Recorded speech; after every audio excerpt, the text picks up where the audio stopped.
Coming up on We Talk News this week, the clock is ticking in Washington, D.C. Will cannabis reform be attached to the defense bill? That has to be passed before the end of the year. 5 years in, and Alaska's weed market is in trouble with back taxes and oversaturation. Plus, only 9% of New York cities and towns opt out of allowing cannabis businesses to open. The Empire State is ready to welcome cannabis, while South Dakota strikes down a voter-approved adult use market. All that and more, state-by-state reports on We Talk News next. Programming and PCM TV is supported by Revolutionary Clinics, Massachusetts #1 medical dispensary where the patient comes first, and by Salient Systems for Video Surveillance. You've got regulations, Salient has solutions for your security needs. And by Accounting Buds, your #1 CPA specialist for the cannabis industry. And by Artery Pay, easy, cheap, fun, and legal, just like cannabis should be. We are Pro Cannabis Media.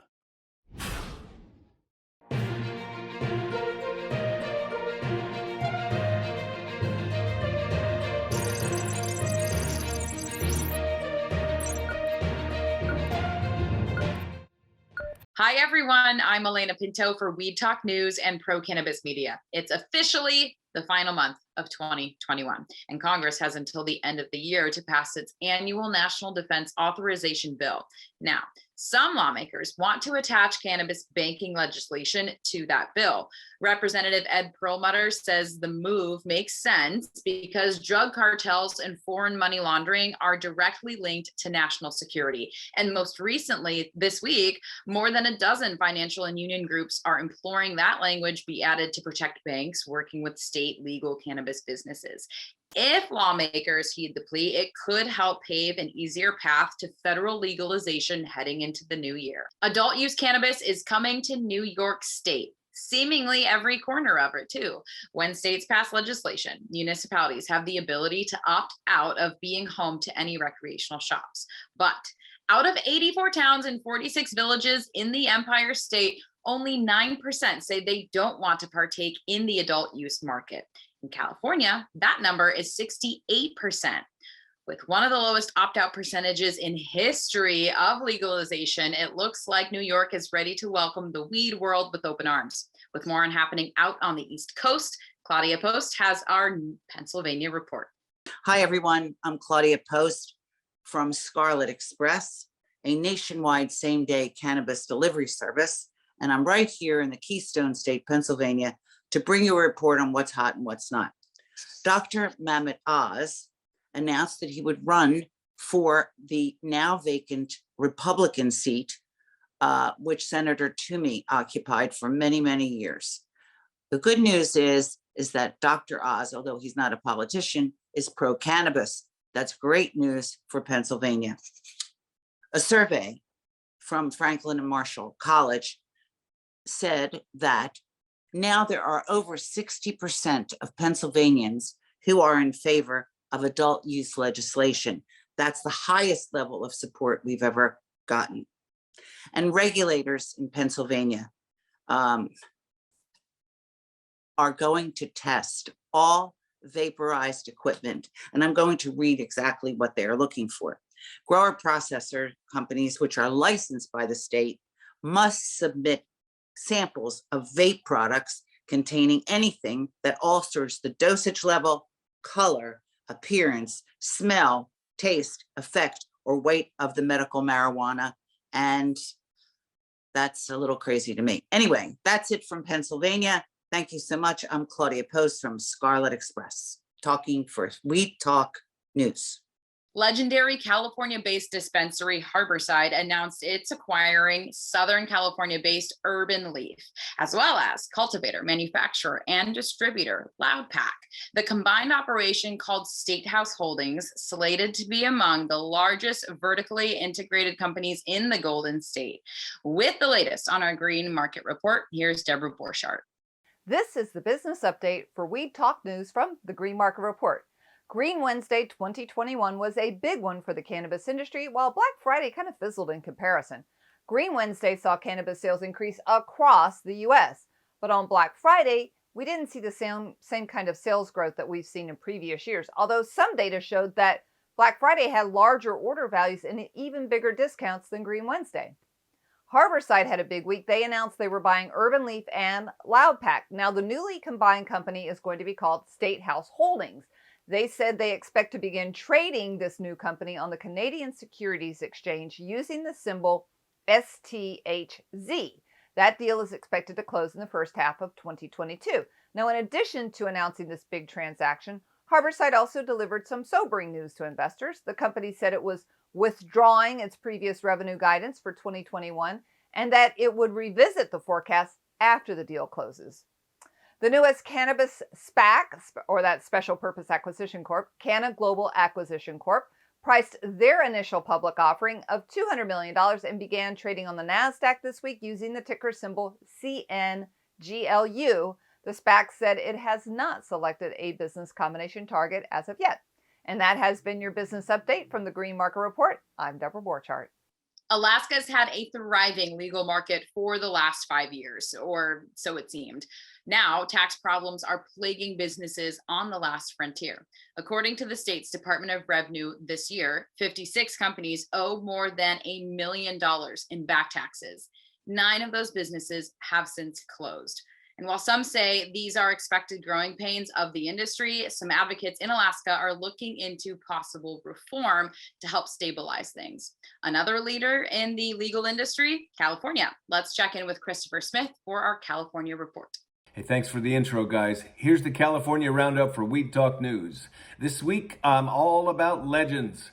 Legend number 1, Harborside. 3 of the biggest players in the California cannabis industry are combining forces to form a new integrated business called State House. Legendary Oakland-based dispensary Harborside is joining San Diego-based Urban Leaf, a dispensary and delivery company, and Loudpack, which adds manufacturing, cultivation, and distribution. Retail industry specialist Ed Schmaltz, the CEO of Urban Leaf, is expected to become CEO of State House and join the board. Schmaltz is a graduate of Deerfield, Yale, and Harvard Business School. He has a blue-chip business track record. He was CFO of Patagonia when he was only 28 and CEO of several leading retail brands since then. The force is strong with this one. Legend number 2, the Wizard of Oz. Now, they say that Los Angeles is the biggest single cannabis marketplace in the world. It's the biggest city and the biggest cannabis state, blah, blah, blah. So it's a big deal when LA Weekly brings out its annual Best Of issue. Heading an esteemed list of best dispensaries in LA is Alternative Herbal Health Services in West Hollywood, better known by its acronym Oz. So naturally, the owner is known as the Wizard of Oz. That would be Jason Beck, who is the longest continuous retail operator of cannabis in the United States. Legend number 3, cannabis and crime, but this time, we're the good guys. In the case of where the real world is imitating the digital world, criminal gangs in Northern California are executing what amounts to denial of service attacks on retail stores. Now, a hacker knows that a denial of service attack is when outside computers issue thousands of commands at once that overwhelm a company's security software.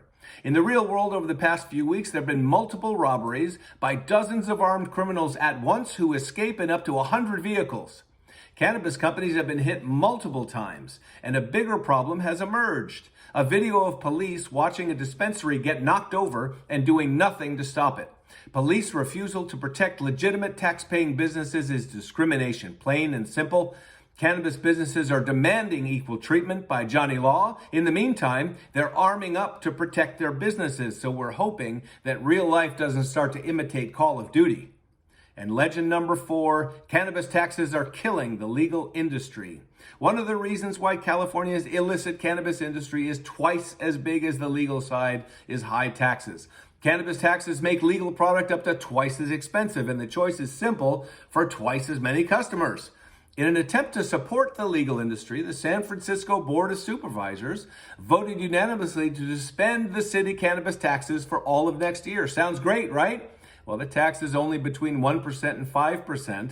It won't even scratch the surface of the problem. But hopefully, Governor Gavin Newsom will get the message in the State House. And I'm Christopher Smith from the American Cannabis Report, sending peace and love from the legendary cannabis state of California for Weed Talk News. Last November, people in South Dakota voted to pass medical and adult use cannabis. But the high court there might be a bit high on power. This week, the South Dakota Supreme Court upheld a lower court ruling to essentially strike down everything voters wanted.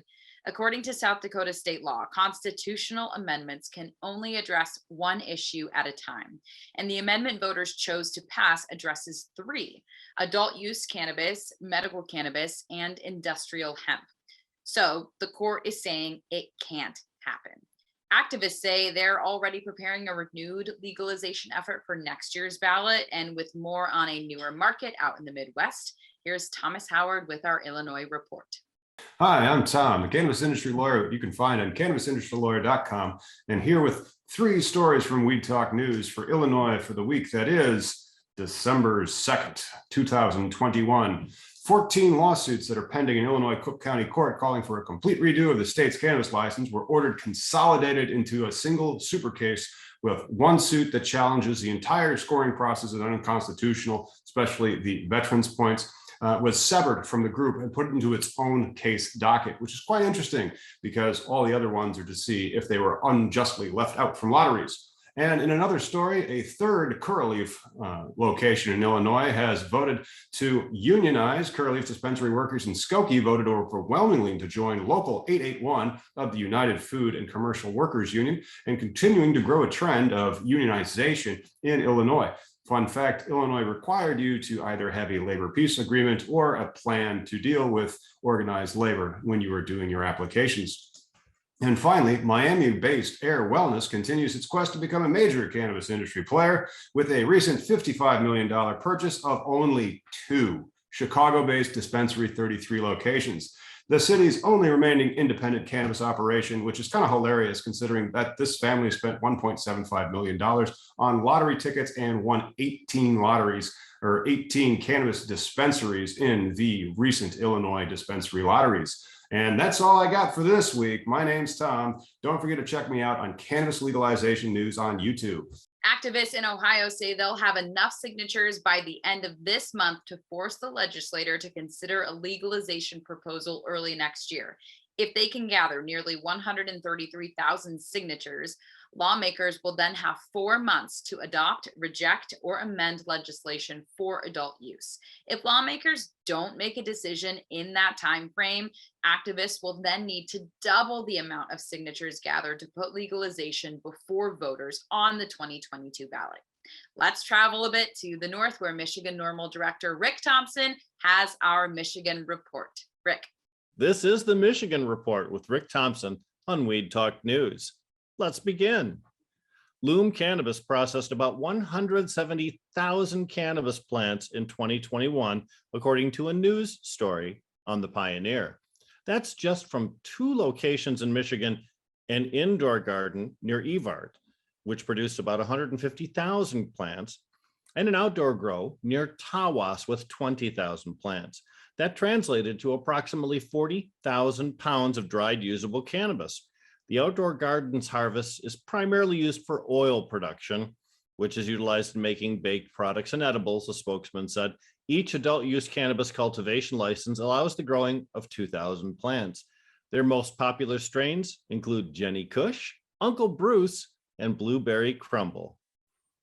Now, Ohio may be launching a new recreational cannabis program, or it may launch more than one, actually. WTOL from Columbus reports that the Coalition to Regulate Marijuana Like Alcohol is nearing their signature threshold and may submit petitions for verification before the end of this year in order to place the cannabis legalization proposal on the November 2022 ballot. Their proposal gives 2.5 ounces as a possession limit or 15 grams of concentrate, and they allow just 2 plants per adult for home cultivation, 4 plants per home maximum. It's a weird program in Ohio. They have to collect 133,000 signatures, and then the legislature has 4 months to adopt their proposal or not. If not, the group has to return to the streets and collect another big set of signatures. Now, there is a competing proposal, two of them, in fact, one from legislative Democrats, which would include expungement, give a 5-ounce possession limit, and have other improvements. That was offered in August. A yet to be released counterproposal has been hinted at by legislative Republicans in Ohio, but they're already past their announced deadline for disclosure on that plan. Now, many of Michigan's border communities have cannabis retail locations, and if Ohio chooses an adult use program, those guys will eventually suffer from it. If any of these proposals become law, it won't be till the end of next year and tack on some more time to get an industry up and running. And this is a potential change, which looks more like a 2023 event. Now, the Michigan Chamber of Commerce filed an amicus brief in support of Veritas Labs, the embattled testing company subject to a massive recall. In the Chamber's press release, they said, quote, "The Michigan Chamber is deeply concerned about the impact of what appears to be an extreme and unconstitutional government overreach by the MRA," end quote. Now, their tone-deaf approach to supporting business, especially businesses which financially support the chamber, is just the latest in a series of automatic responses to any government threat to corporate wellness. The chamber routinely champions causes which directly translate to greater danger to Michigan citizens by asking to ease restrictions on the alcohol and tobacco industries. Nothing new to see here. But there is something new from the Court of Claims. The Veritas request for immediate injunction had a 2-day hearing this week on Wednesday and Thursday. The lab has been subject to recall for failing to properly document their testing of microbials and aspergillus. Retesting of the cannabis in question is possible and has been moving along at a rapid pace. During testimony on Thursday, the representative from the Marijuana Regulatory Agency, Claire Patterson, said of the 829 product packages they're tracking, 73% are passing their microbial tests and are fit for retail sale. But that means 27% of the retested cannabis has failed testing and must either be remediated and used for concentrates or destroyed. She also described some consumer complaints about the recalled cannabis, including some reports of hospitalizations. The judge in that case has not released his decision as of this recording. The recall is the largest in Michigan's cannabis history and includes 64,000 pounds of cannabis worth an estimated $229 million at retail. And that's it for the Michigan Report with Rick Thompson for Weed Talk News. The state of Missouri has implemented what seems to be a very successful medical marijuana program. Now, groups are setting their sights on recreational use for adults. A coalition filed an initiative with the Secretary of State in August, and they have until May to gather 170,000 signatures, which would force a statewide vote on the ballot for the 2022 election. With that, here's Brandon Jones with our Missouri Report. Hey everybody, this is Brandon Jones from Distribution Maven with Missouri Cannabis Report for Weed Talk News. And that's right, Jimmy. Yeah, we are trying to get recreation passed here in Missouri. I am one that has already signed that petition, so we're one less away from needing that signature. KC Normal has been a great group. The Can Evangelist has really been getting the word out and trying to get these signatures. So I'm very excited to see if we can get rec going here in Missouri by 2022, at least on the election. My first story today comes out of St. Louis, where they've actually decriminalized weed possession and home grows. So you're now allowed to have up to 2 ounces of cannabis in your possession, and you can actually have 6 plants going through cultivation at your own premises.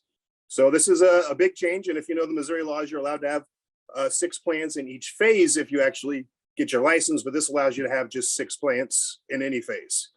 My next story is a little bit of a personal story. This is kind of a little weird thing. I had a surgery last week, and I got a call from my primary surgeon 2 hours prior to the surgery asking about my things that I put down for things that I was taking for prescriptions. And I had written down cannabis. And he said, well, my anesthesiologist wanted to confirm that this was medical cannabis, because if it's not, we're going to have to cancel the surgery. And I was just taken aback for a second. And obviously, in my mind, all cannabis is medical cannabis. So I just told him, yes, I am a legal card holder here in the state of Missouri. And so I am allowed to have my medical cannabis. And so he relay that back to the anesthesiologist, and I was allowed to have my procedure. When I went to the hospital, I did make sure that I talked to the anesthesiologist about what medical cannabis is and what regular cannabis is. And so we did have a nice little discussion, told him a little bit about my history and how cannabis got me off opioids.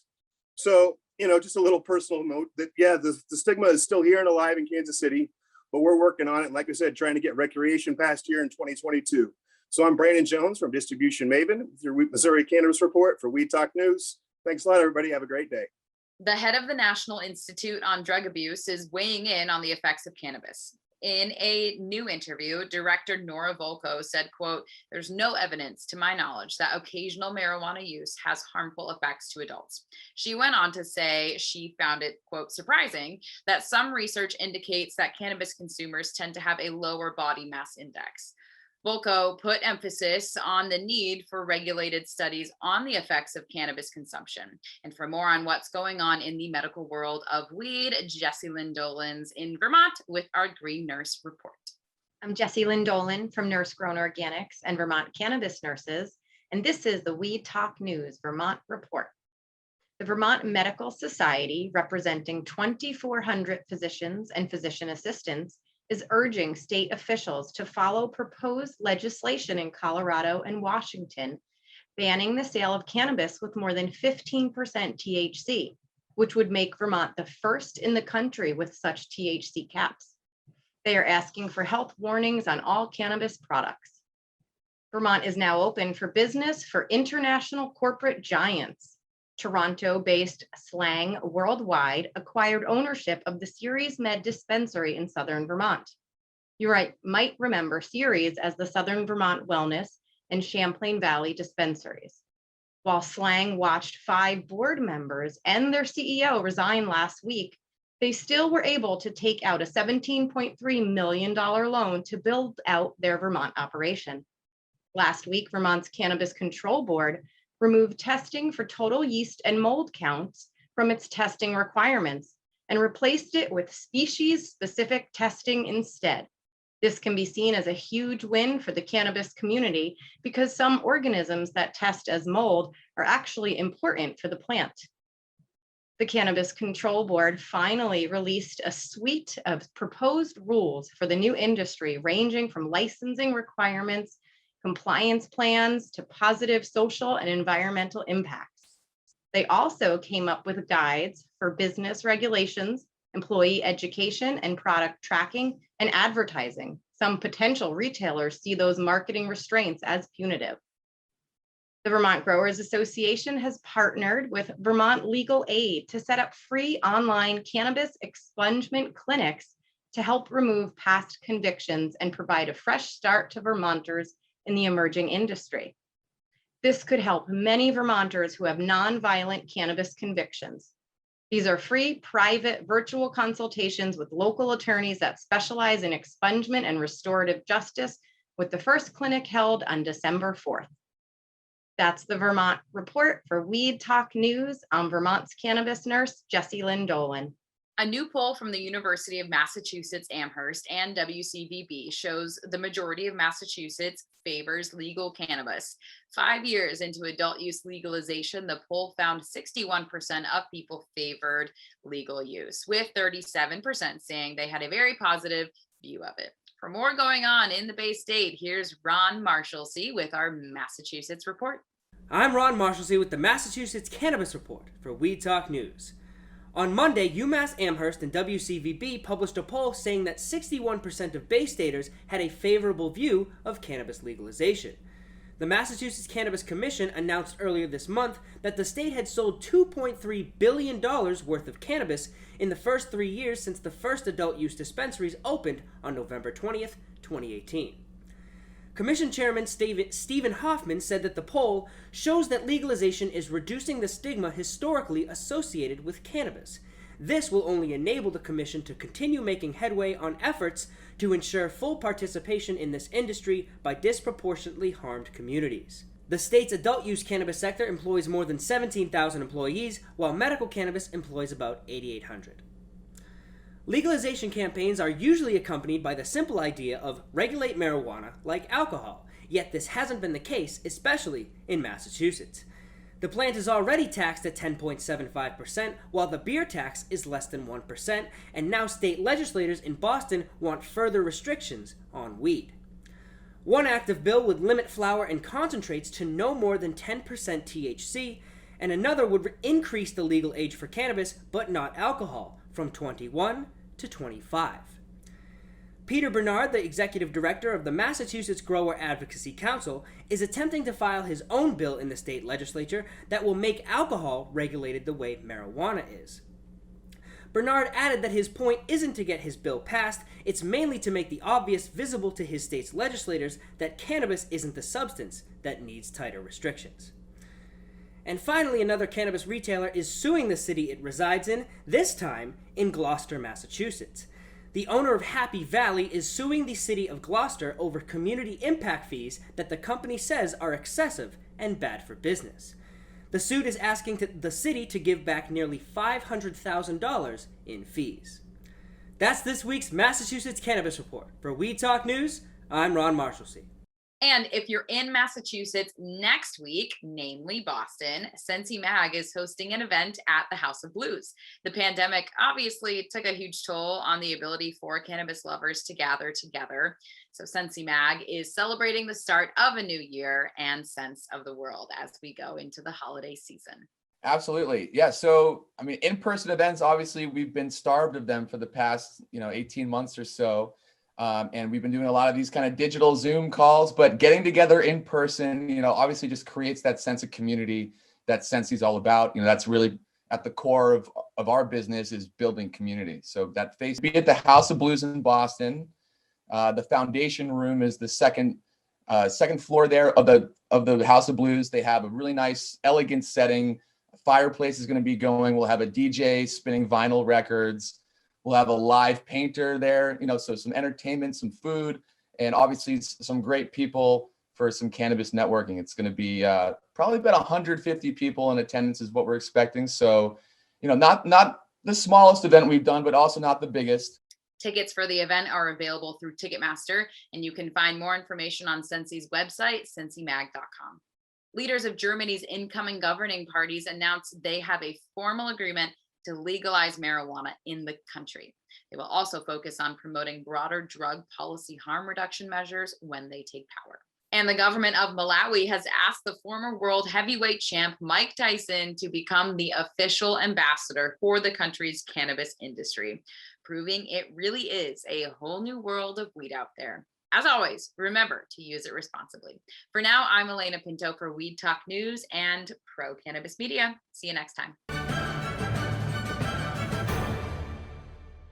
Weed Talk and In the Weeds are two productions of Pro Cannabis Media supported by Revolutionary Clinics, one of the top medical cannabis dispensaries in the Massachusetts area, now with 3 locations in Greater Boston, 2 in Cambridge and 1 on Broadway in Somerville. Rev Clinics has a patient-first mission. They will customize your needs as a medical patient with the proper titration and combination of strains, flavors, and products. Rev Clinics, where the patient comes first.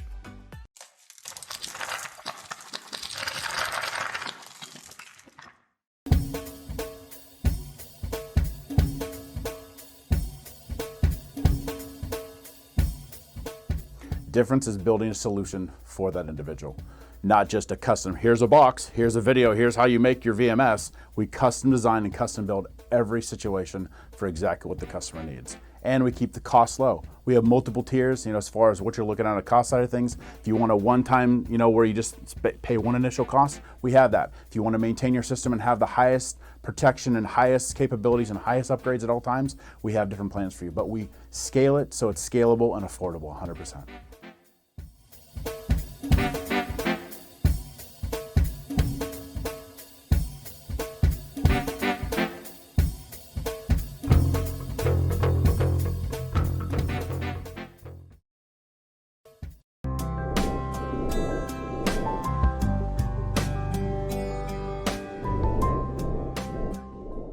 Pro Cannabis Media programming is available live and on demand on our Facebook page at Pro Canna Media, on Instagram at Pro Cannabis Media, on LinkedIn also at Pro Cannabis Media, on YouTube and YouTube Live on Pro Cannabis Media, Twitter at Pro Canna Media, and on twitch.tv/Pro Cannabis Media. So like, share, and subscribe to all of our content, newsletters, and shows live or on demand.